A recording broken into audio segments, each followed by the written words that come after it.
So Heather says, little red light's on. Hey, it's Kenny with Helicopter Land Ground School. Upbeat, positive video here. Still have the MDs here. Lorenzo will be back soon. Promised us an interview when he gets back. He went home he went to MD school and then he was going to get to go home for a week after not being home for like over 45 days. Lorenzo's one of our star ground school members from 8 years ago. He's right over here on the Hogs Wall of Fame behind the camera.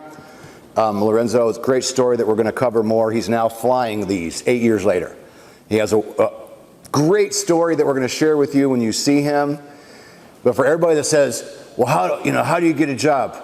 How do you ever get a start? It's too difficult. He's going to tell you how. And his first MD 500 job, he called the guy every day until finally the guy hired him because he got tired of him calling. Right? It's about selling yourself and going after it. So more of that to come. For those of you that are trying to get into your career, you can do it. I did it the same way. 9/11 happens and our flight school basically is doing nothing. I got on started contacting every single flight school I could find. And I found the only one in 4 states that was doing anything, and they hired me over a stack of other people because I went after it. That's how you do this. We had to refund customers on our final approach courses, okay? We had $40,000 on account. What we worked here with for 7 months trying to put this all together, it didn't pan out with the owner of the aircraft, right? It was, you're going to have the parts. We set up this maintenance area. Oh, the mechanic close by will have the parts. Both aircraft to be running. You sell your courses. If that one breaks, we'll bring up the backup aircraft. And basically, the aircraft that we supposedly were going to have to use, in 7 months, it was always something wrong. We couldn't get it into service. Consistent problems. So here's what I want to tell you. Money, maintenance, mechanic, okay? I've been through this with private owners over the years, and everybody always comes to me how they're going to buy a helicopter, and they're going to take on the world, and here's how they're going to do it, and it's going to be fine, it's going to be grand.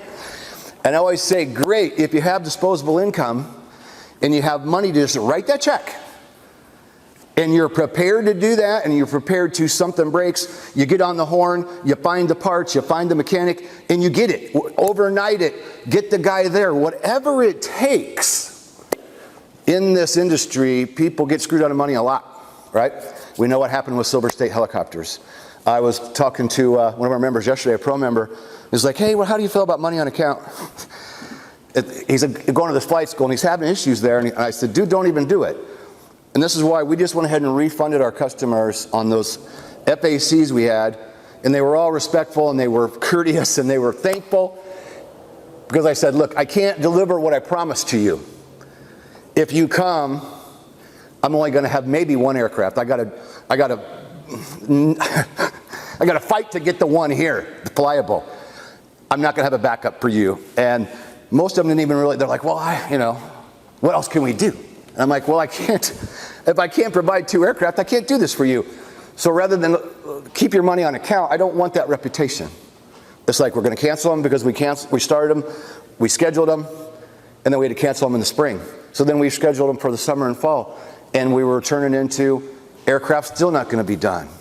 There's a point where you throw up your hands and go, enough's enough. So anybody that wants to get into this, I've had so many emails in the last 12 years of doing this. Everybody thinks they're going to just take on the world, man. And aircraft can be profitable, but 9 times out of 10, I think it's multiple aircraft, multiple instructors. You got a mechanic on staff or a mechanic close by. You have dependable aircraft. Those things can't all fall into place.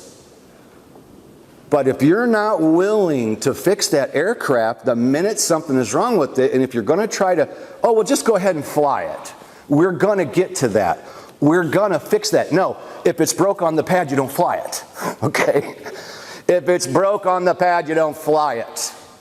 Student, owner, EMS, news, it doesn't matter. If you get in a habit of taking off when something ain't right, then what else are you going to take off that's not quite up to snuff next time? That's not how we do this, okay? So it's just kind of a public service announcement for anybody that's going to buy one. If you are committed and you have the money and you're ready to get those parts and fix them, that's what I say. when you have to skimp by all the time, well, we don't want to fix that yet because of this, because it's expensive. I've heard it 1,000 times. I pre-warn every private owner. Within a couple months, they start complaining. Oh my God. Hey, I told you. If you can't afford it, don't do it. Bottom line, aircraft are expensive. They're expensive to operate. Maintenance is expensive. It's going to cost you a buttload of money. Be prepared to write the check. And if you're not going to do that, don't buy one. Don't get into flight training. If you're not willing to fix that aircraft at any moment in time, find the parts, find the mechanics, do whatever you got to do to get back in service. Don't do it. So where do we go from here? Oh, we were talking this morning, a little bit ago. Heather and I are like, well, what do we do? You know, we got everybody refunded. Everybody's happy. We want that reputation, right? We don't take people's money. So we have still calling every day. People calling Heather every day. They want to fly. We have an opportunity possibly with the Bell 47. Not for sure if that's going to take place. One of our members calls today and he goes, dude, I've been watching you for 5 years. And if that Bell 47 happens, I want to come up and finish my rating. I'm like, great. And anyway, he's like, Kenny, I've been watching you for 5 years. I understand. You don't want things broken. You want things right. You want things fixed. You push safety. And we do. How could we not be conservative and push safety and not want to fly stuff that's broken? You know, that little old cream puff Enstrom I used for 5 years every year, it never broke. I had to put a battery in it once, and we'd have the mechanic come out and put a flasher in for the strobe or something.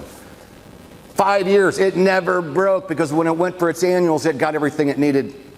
And the owner spared no expense. The mechanic knew, don't even call the owner. He knew the answer would be, just order the part, just fix it. If there's a question, just replace it. Don't even call me. That's how he operated. That's how my buddy operated for the 20 years he owned that aircraft. Just fix it, mechanic, just fix it. Don't even call me, I don't care what it is. I'll write the check. So where do we go from here? This member says, hey, you know, I'd love to come to the Bell 47, but either way, I'll come up, I'll fly whatever you get. He goes, I don't care. I'll transition to another aircraft. I want that FAC. And we're hearing that from other people, right? So we created something really cool, and this is what Heather and I were talking about today before this member called. It's like, we created something really, really cool. And we put 7 months of our hard-earned time and effort into making something really neat that we just couldn't deliver on. So it's a shame to just let it go. So maybe we do a modified FAC, where if we have an aircraft available, if we have a good quality where it doesn't break often, you know, we still take that chance and try to run the FAC with just one aircraft. Or who knows what else. Just, we wanted to put it out there so people understand why we're not offering the FAC as was stated before. Looking for opportunities. In the meantime, Heather, want to make sure I let you know, there's always a discount available for you. If you watch our videos, once in a while we'll say this, but you know, we run specials occasionally for Helicopter Land Ground School, for our ground school courses. Heather's always got codes. You can get a discount 365 days a year. All you have to do is either text Heather, call Heather, or give her an email, and she'll throw some discount codes at you. So ground school is what we do. It's our number one. The flight training is a service to our members, and we like to continue to provide that, but we need the right scenario. We need the right aircraft. So that's all I got for you. Anything I should add, Heather? Down below, the phone number, 574-767-1797. Get a hold of her, or you can email her, heather@helicopterground.com. She'll shoot you some codes. Tell her what you're interested in, real brief, just quickly where you're at in your training, what you're looking for, so she'll know what, you know, to tailor your package and your discount. So click one of those links below, go direct to our website, check out our courses, call or text Heather, and we'll see you in the next video. Live to fly another day. Helicopterground.com. Peace out.